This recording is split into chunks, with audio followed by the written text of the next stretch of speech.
Hey SAU MBAers, welcome to week one of the Marketing for Managers class. I hope and pray that your week is going well.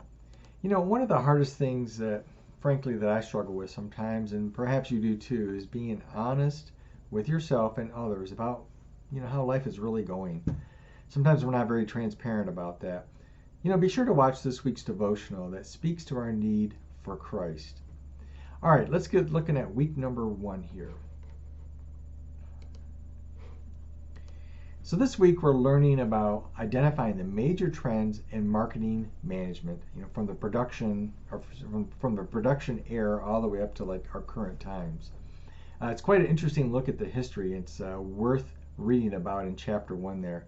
We're also going to be looking at discussing the marketing environment and the implications for business managers and consultants. And we're also going to be examining the social media platforms, of course, which are a more recent phenomenon in the last 10 years, 10 to 15 years, and the effectiveness of those social media marketing platforms in marketing and in business and within organizations. We're also going to be examining the benefits and challenges of effective marketing communications. And you're going to be selecting a client organization this week and writing a company selection memorandum for your project assignment. All this within an ethical framework consistent with a biblical worldview. So those are the outcomes that we're looking at this week. Now, in these overviews that I'm doing week by week, I'm just going to skim over the top of the material. I really encourage you to read more broadly and think more deeply about these topics throughout the week. By definition, marketing is a function that creates value for customers and manages those very important customer relationships. And what happens, when you don't do marketing very well is a phenomenon that's described in the book. It's called marketing myopia, kind of like marketing with blinders on, if you will. And by way of example is the opportunity for Blockbuster back in the 90s to buy Netflix for a mere $50 million. They passed. Ouch.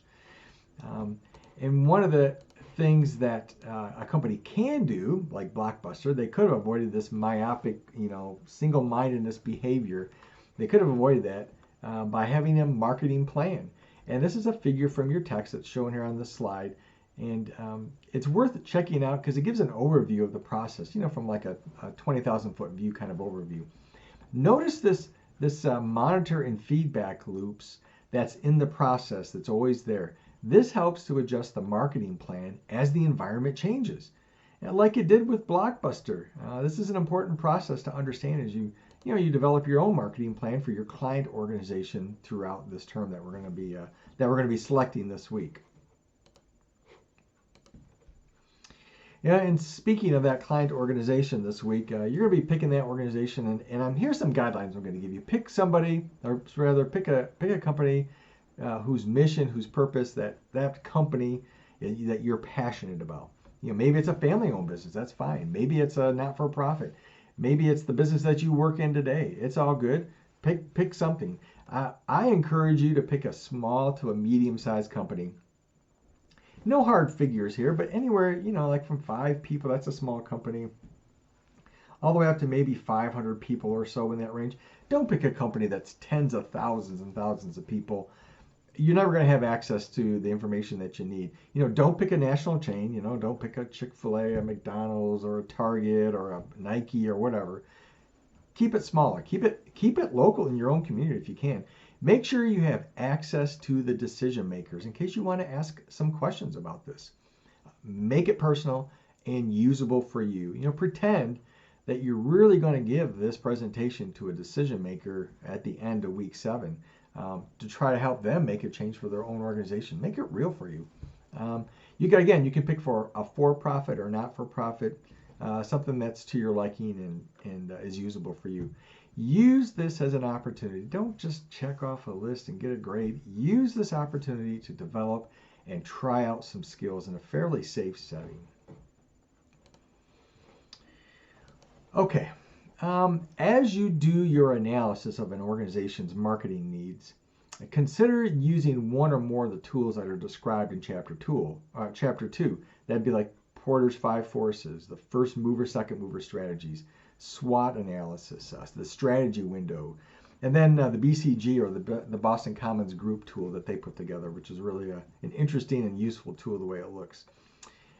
And from chapter 3, be sure you study the various environments that can shape and form how a company puts their marketing plan together. These environments are the economic environment, the social culture environment, the competitive environment, the political legal environment.